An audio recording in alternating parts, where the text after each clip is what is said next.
Ladies and gentlemen, boys and girls of the YouTube world, CJ Rose is back in the building. Welcome back to the channel. Okay, it is 3:19 in the morning. As you can see, I was playing 2K, so I was, doing my thing. I got 27 points, 13 assists, by the way. If you wanted to know the stats, you know what I'm saying? But as I was playing 2K, I was watching WrestleDream. And I couldn't get through it because for some reason this joint was just lagging all over the place. So I was getting annoyed. I was getting aggravated. So I'm like, I watched this another time. Let me just get to the main event, right? Couldn't even get there. The reason why I want to get to the main event is because I heard about something. Now, far be it from me, I don't care what people say. I want to see it for myself. You know what I'm saying? So I went on YouTube. There was the video from All Elite Wrestling, plain as day. So I watched it, turned it on, boom. So the video begins with Christian Cage with a chair in his hand, Luchasaurus standing next to him, as is Nick Wayne. So that tells me Nick Wayne turned his back on Darby Allin. Could have saw that coming. You could have saw that coming. And the ring mat, pretty much almost off the whole ring, you just got the wood paneling.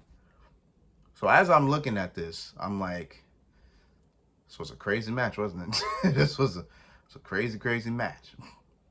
But it also tells me that Christian Cage retained, which means Darby Allin's just getting his ass beat day after day and just never winning. So I'm like, all right. So as Christian is about to hit the concerto on Sting, chair up, lights out. Once the lights go out, the crowd goes crazy because they know something's about to happen. So then on the screen, it says our feature presentation. So then it shows a guy in a leather jacket getting into, I believe that was a Mustang. I'm not sure what car it was, but he was getting into a car. I'm assuming it was a Mustang. That's the first car that I saw. That's the first car that maybe, So he's driving, and it looks like he was driving into the city of Seattle. It stops, gets out the car, closes the door, lights out again. Screen goes black. Lights are back up. Everybody's looking at the screen. Then the next thing you hear, and this, oh God, I know they tried to replicate it, but Jesus, it was so bad. The next thing you heard is, you think you know him, and that shit was so bad. Oh my God. Oh my God. It sounded like a computer. It sounded like you just typed in to whatever and then the voice just said it. It sounded so bad. Oh my God, it sounded so bad. But you heard it. Then before you knew it, you heard Alter Bridge. And there he was. Edge. Edge is in AEW. Crowd going crazy. Edge doing his routine that he always did in WWE. And as he's walking to the ring, he gets in the ring. He looks at Christian. He says, "Give me the chair." So we're pretty much seeing, oh, Edge and Christian reunite pretty much, right? So then Nick Wayne positions Sting back to the concerto position.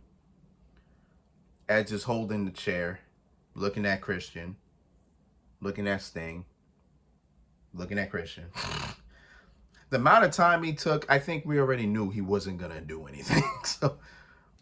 So he lifts the chair up, then quick motion, boom, hits Nick Wayne with it, then hits Luchasaurus with it, then runs the ropes, rebounds, boom, hits a spear. Then Edge gets into the corner, And then boom, hits a spear on Nick Wayne. And after that, Christian walking back, Edge and Christian looking eye to eye. Darby Allin and Sting are up. Darby Allin extends his hand. Edge shakes it. Sting extends his hand. Sting shakes it. And Edge is just staring at Christian as he walks by. Show ends. Right?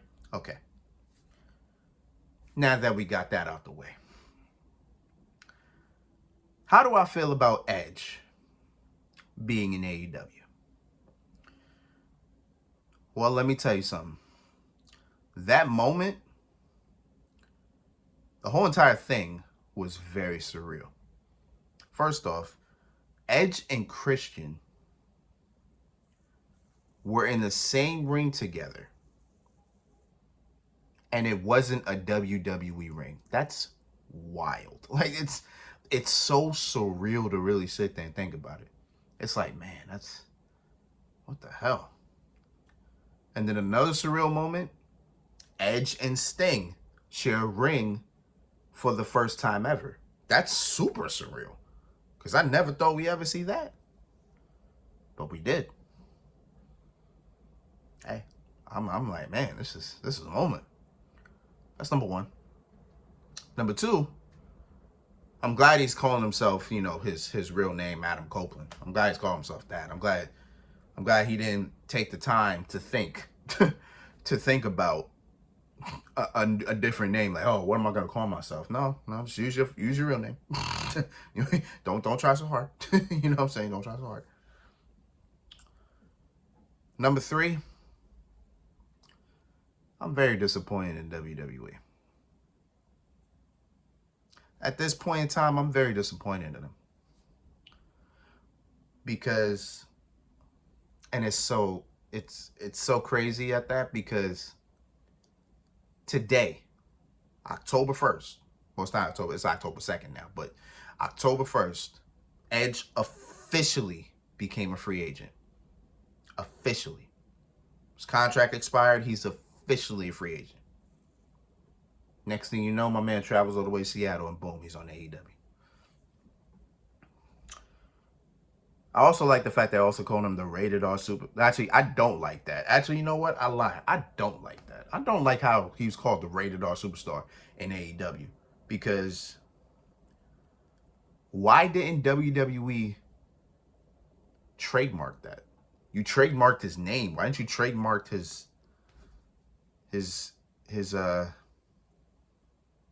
nickname?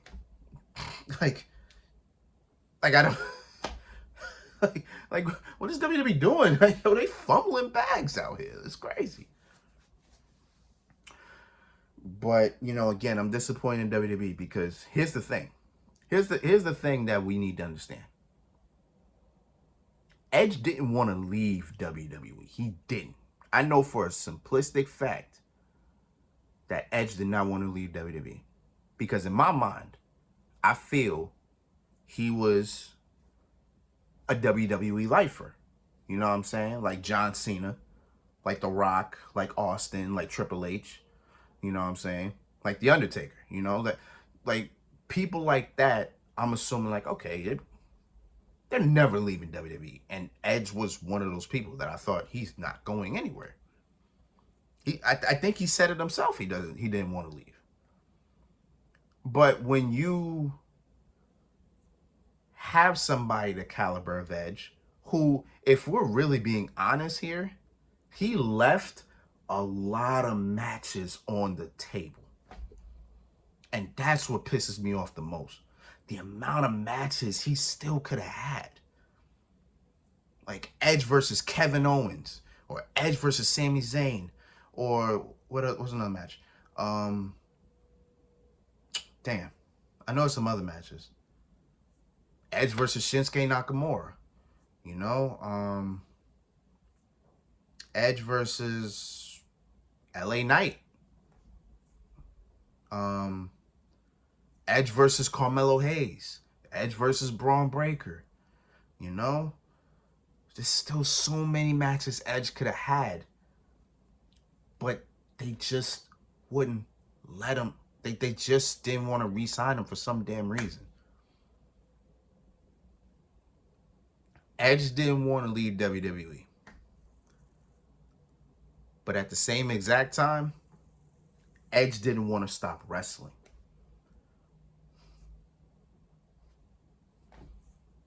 Like, WWE had a lock on Edge. That's the worst part about it.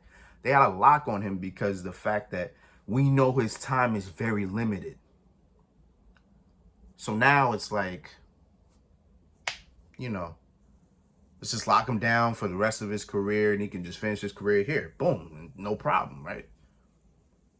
Now you take him to AEW where now the matches this man could have now is just it's just unreal.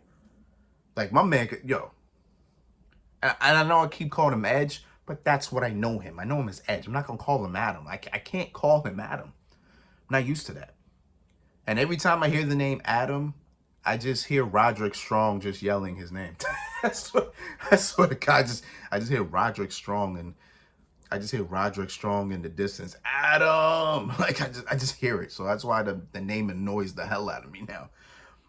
But think of the matches now. Edge versus MJF. Edge versus Adam Cole. Edge versus Bryan Danielson.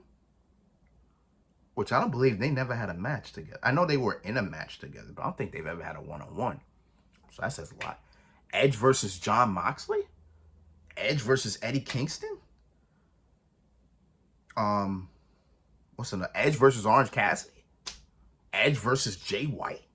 Edge versus Samoa Joe. Edge versus Andrade. Edge versus Malachi Black. Oh my God, yo. I know I'm forgetting a lot of people. Edge versus Ricky Starks. Oh my God. Edge versus Darby Allin. Like, the matches Edge can now have is just unbelievable.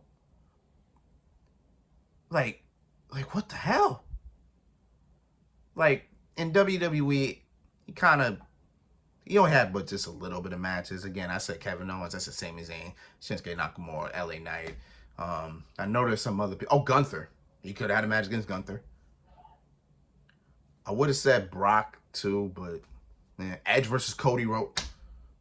Damn, I'm mad we ain't gonna get that match. Shit. Damn, Edge versus Cody. I forgot. Damn, Edge versus Cody. I'm mad we're not gonna get that match. But the matches he can have in AEW now. Oh my God, the possibilities are endless. So while I'm very sad he's not in WWE anymore, I'm actually very excited for him to be in AEW. Because now that I sit here and think about it, there's a lot of things he can do. A lot of things he can do. And I am all for it. You know who else I forgot? Edge versus Kenny Omega. Holy shit. Holy shit.